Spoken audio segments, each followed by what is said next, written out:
오늘 성경 말씀은 열왕기상 2장 5절에서 9절입니다. 열왕기상 2장 1절부터 9절은 솔로몬을 향한 다윗의 유언입니다.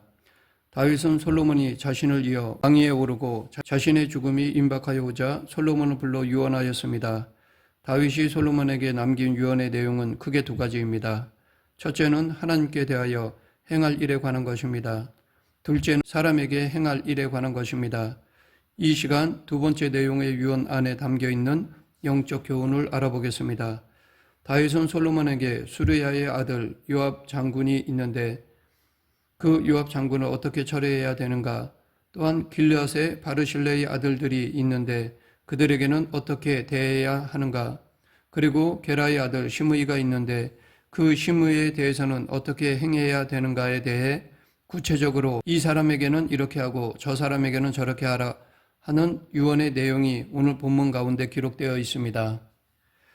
1절부터 4절까지는 좀 추상적이고 큰 원칙적인 이야기를 해주었다고 한다면 오늘 본문인 5절에서부터 9절까지는 구체적인 케이스 바이 케이스로 각각의 상황에 대해서 어떻게 행해야 할 것인가에 대해서 유언을 하고 있다고 볼 수 있습니다. 먼저 다윗은 수르야의 아들 요압 장군에 대해서는 그로 하여금 그의 백발이 평안히 수월에 내려가지 못하게 하라고 하였습니다. 수월에 내려간다고 하는 것은 죽는다라는 말입니다. 우리나라 표현으로 죽는다라는 말이 생존길로 간다든지 돌아가셨다 등등 여러 가지 표현이 있듯이 이스라엘 사람들에게도 이 죽음에 대한 표현들이 많이 있습니다. 여기 수월에 내려간다라는 말도 그 중에 하나라고 봅니다. 그러니까 수르야의 아들 요압으로 하여금 그의 백발이 평안하게 수월에 내려가지 못하게 하라라는 말은 죽을 때에 그냥 아무 일도 없었던 것처럼 편안하게 죽게 내버려 두지 말라라는 것입니다. 다시 말해 뭔가 징계를 하고 벌을 내려서 이 요압에게 어떠한 벌칙을 가해야 되지 아무런 벌도 받지 않고 징계도 받지 않고 그냥 편안히 잠들게 만들어 버려서는 안 된다고 유언하고 있습니다. 두 번째는 길르앗의 바르실레라고 하는 사람의 아들들에게는 어떻게 할 것인가, 그들에게는 은총을 베풀라는 것입니다. 왜냐하면 다윗이 피난길을 갈 때 이 바르실레라고 하는 사람이 먹을 것을 가지고 나오면서 다윗에게 많은 도움을 주었기 때문입니다. 어쩌면 권력의 자리에서 쫓겨서 내려온 다윗에게 아무런 힘도 없는 그 다윗에게 이렇게 친절을 베풀고 은혜를 베푼다는 것은 쉬운 일이 아니었을 것입니다. 그런데도 바르실레는 다윗이 피난길에 올랐을 때 선대하였습니다. 그래서 다윗은 이 바르실레의 아들들에게 은총을 베풀라고 하였던 것입니다. 마지막으로 세 번째 게라의 아들 시므이라고 하는 사람에 대해서 유언을 했는데 시므이는 다윗이 피난길을 올랐을 때 욕을 하면서 돌을 던지고 먼지를 날렸던 어쩌면 다윗에게 있어서 가장 원수와 같은 사람이라 할 수 있습니다. 하지만 놀랍게도 시므이가 다윗을 향해서 돌을 던지면서 비난하고 욕하고 있을 때 다윗은 그 시므이를 죽이려 하는 부하들을 말렸습니다. 왜냐하면 하나님께서 이 시므이의 일로 인하여 자기를 긍휼히 여기시고 불쌍히 여기실지 모른다고 생각했기 때문입니다. 오히려 다윗은 이 시므이를 보면서 자신의 죄를 생각하고 정말 밧세바와의 그런 죄를 지었을 뿐만 아니라 그의 남편을 죽이는 일까지 그런 파렴치한 짓을 저지른 것에 대한 그 저주와 욕을 하나님께서 이 시므이의 입을 통해서 자기에게 하는 것이라고 받아들였습니다. 즉 시므이가 욕하는 것은 그냥 욕하는 것이 아니라 하나님이 시므이로 하여금 자기를 욕하라고 하신 것으로 받아들여 다윗은 시므이에게 원수갚지 아니하였습니다. 그런데 다윗은 솔로몬에게 유언하기를 이 시므이가 죄 없는 것처럼 그냥 내버려 두면 안 된다고 하였습니다. 다윗이 했던 이 세 가지 유언들 중에 자기에게도 도움을 주었던 바르실레의 아들들에게 은혜를 갚아야 한다고 하는 것은 누구나 다 이해할 만하다고 여깁니다. 하지만 요압에 대한 유언과 시므이에 대한 유언은 잘 이해가 되지 않는 부분이 있습니다. 과연 이렇게 다윗이 요압을 그냥 편안히 죽게 만들지 말 것과 시므이를 죄 없는 자로 생각하지 말고 시므이가 편안히 죽게 하지 말라는 유언은 받아들이기가 쉽지 않습니다. 그러하기에 우리는 다윗의 이 유언이 바람직한 유언이라 할 수 있을까라는 생각이 들기도 합니다. 우리가 이것을 한번 생각해 보아야 하는 이유는 성경 속에 나오는 인물이 했던 말, 성경 속에 등장하는 인물이 했던 행동, 이것들은 우리가 배워야 하고 따라야 하는 것이기 때문입니다. 우리는 종종 단순하게 생각해서 성경에 등장하는 인물들을 둘로 구분하는 경향이 있습니다. 믿음이 있는 사람과 없는 사람, 선한 사람과 악한 사람, 이렇게 단순하게 구분하는 경향이 있습니다.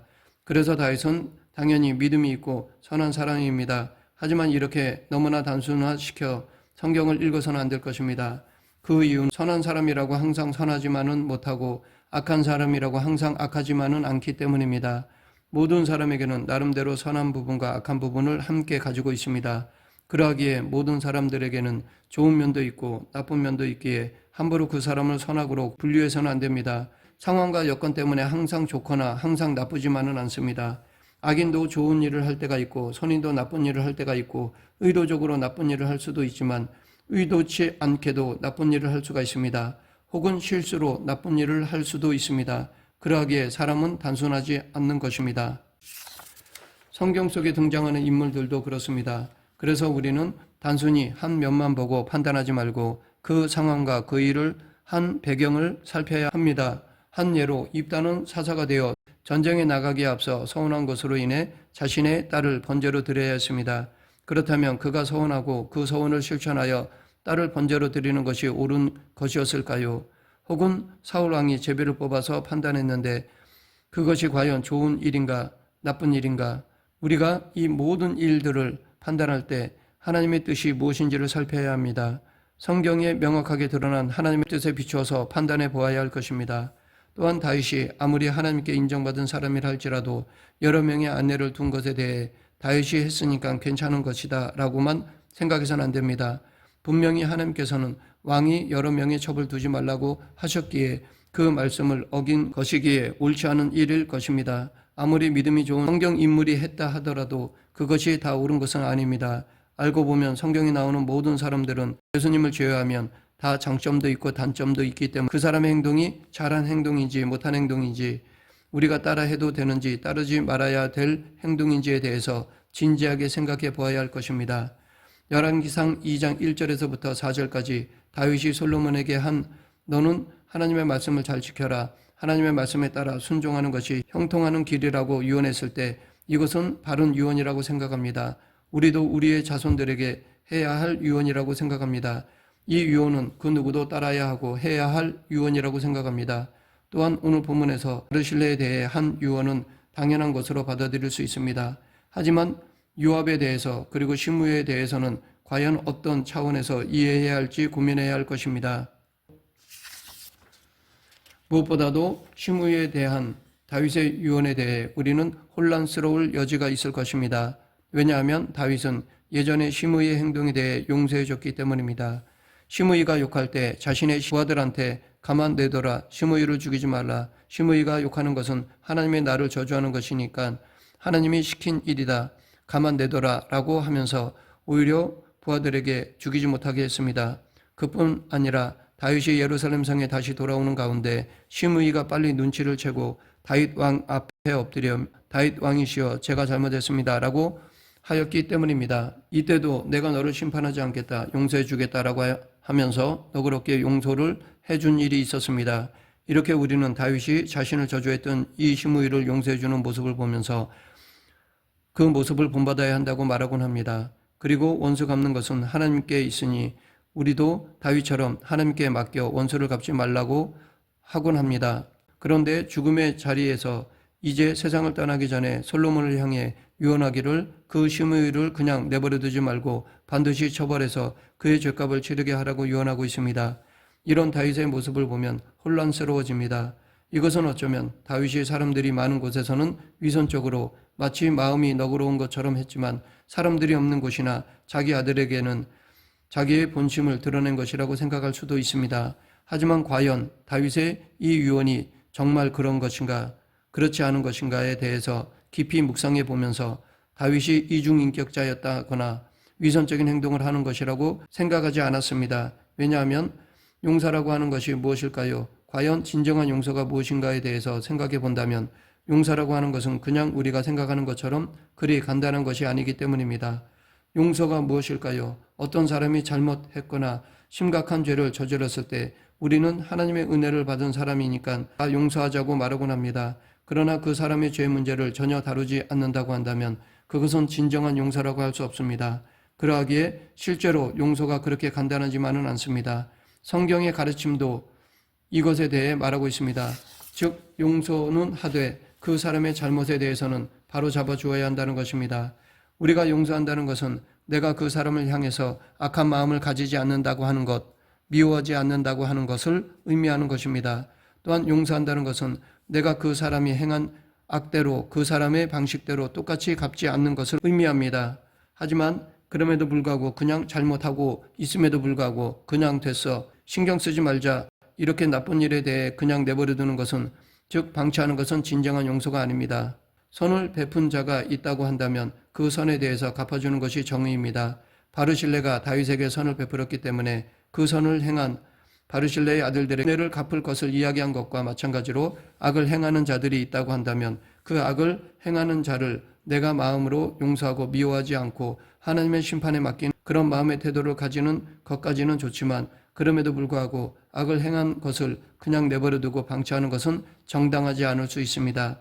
요압과 시므이의 경우 그 당시 다윗이 개인적으로 복수해버리고 개인적으로 원수를 갚아버리려고 할 때 혹 정의를 이루기보다는 개인적인 감정에 얽매여서 과도한 반응이 나올 수가 있습니다. 즉 이성보다 감정이 앞서 공의롭게 해결하지 못할 수가 있습니다.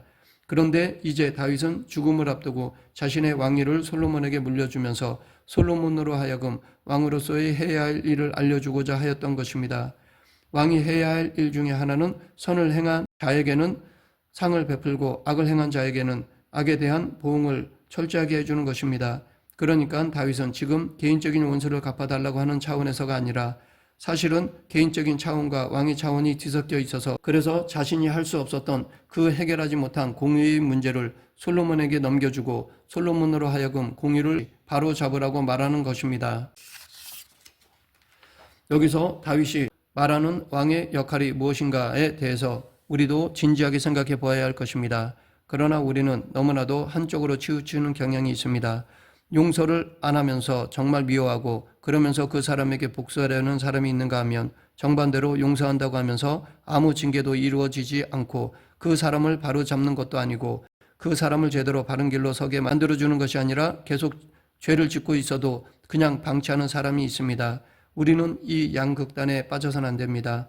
우리는 여기서 중심을 잡아야 합니다. 즉 마음으로 미워하지 않으면서도 잘못을 바로잡아서 그 사람이 선한 길로 갈 수 있도록 도와주는 일을 해야 합니다. 하지만 이것은 말처럼 쉽지가 않습니다. 실제로 우리는 정의를 추구한다고 하면서 폭력적이 되기 쉽고 평화를 추구한다고 하면서 불의 앞에서 무기력해지기 쉽습니다. 하지만 성경의 가르침은 분명합니다. 그것은 정의를 추구하되 평화의 방법을 사용해야 된다는 것입니다. 용서도 마찬가지입니다. 공의를 실천한다는 명분으로 미워하고 복수하고 사악한 마음을 갖는 방향으로 치우치거나 아니면 용서한다는 명분으로 공의가 사라져 버려서는 안 됩니다. 다윗의 유언은 솔로몬으로 하여금 왕으로서의 사명을 잘 감당하라는 것입니다. 우리가 교훈하는 방법에는 두 가지 방법이 있는데 하나는 원칙을 말함으로써 교훈하는 것이고 또 하나 구체적인 사례들을 언급하여 듣는 사람으로 하여금 원칙을 유추하게 만드는 것입니다.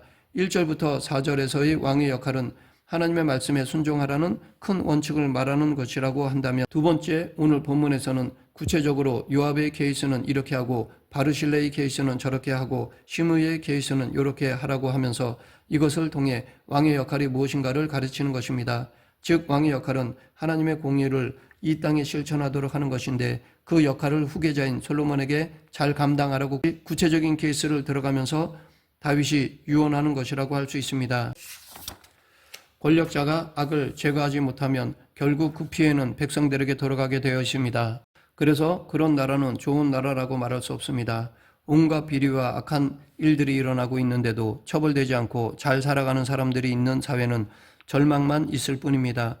그러하기에 지금 다윗이 솔로몬에게 유언하는 것은 바로 이 정의가 바로 서도록 왕의 역할을 잘 감당하라고 솔로몬에게 말하는 것이고, 또한 이 정의를 적용하는 데 있어서 구체적으로 설명해 주는 것이라고 할 수 있겠습니다. 말씀을 맺겠습니다. 솔로몬처럼 우리도 우리에게 맡겨진 사명이 있습니다. 우리도 우리가 처한 위치에서 솔로몬이 적절하게 선을 행한 자에게 선을 베풀고 악을 행한 자에게 징벌을 내리는 일을 해야 했던 것처럼 우리에게 주어진 그 사명을 신실하게 감당할 수 있어야 합니다. 하나님의 공의가 이 땅에 이루어지도록 우리는 수고해야 합니다. 또한 우리는 우리의 심판자 되시는 주님을 소망하며 살아야 할 것입니다. 어쩌면 이 세상에는 다윗의 유언대로 안 되는 일들이 많이 있을 것입니다. 하지만 결국 마지막 심판대 앞에서 하나님께서 정의롭게 해결해 주시고 판단해 주실 것을 믿고 소망을 가지고 주님을 바라보아야 할 것입니다. 우리 모두 하나님의 의를 실천하고 하나님의 뜻을 소망하는 그리스도인이 되길 간절히 축원합니다. 기도하겠습니다. 공의롭고 정의로우신 하나님 아버지, 하나님의 자녀로서 합당한 의의 길을 걷게 하시고 계속해서 하나님의 나라의 의를 구하는 자들이 되게 하여 주시옵소서. 예수님 이름으로 기도드립니다. 아멘.